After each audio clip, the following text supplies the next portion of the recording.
So we are this lightness in value and we want to go about this dark in value. Can you see the result that you get when you mix yellow and a dark brown?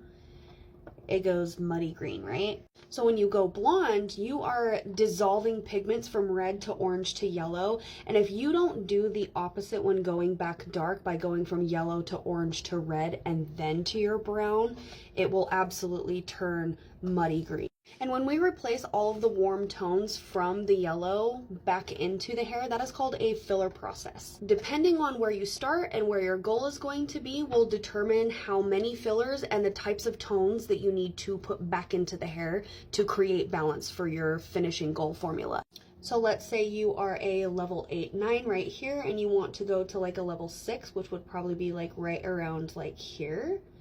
You don't need to replace this crazy dark red because that is lower in value than what your goal is going to be. But if your goal is going to be completely jet black, you definitely want to replace all of the warm tones until you put black on.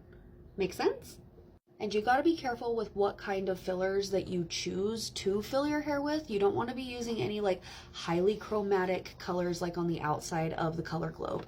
You want to use more natural looking ones that are like closer towards the center on the inside, that are a lot more muted, natural looking. Not only does a filler balance your formula, but it also gets your color to stick better.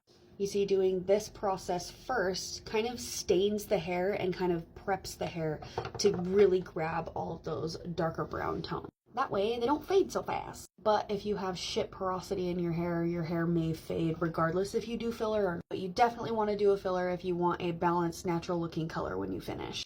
So instead of doing this number, we're going to be doing this kind of vibe. Make sense?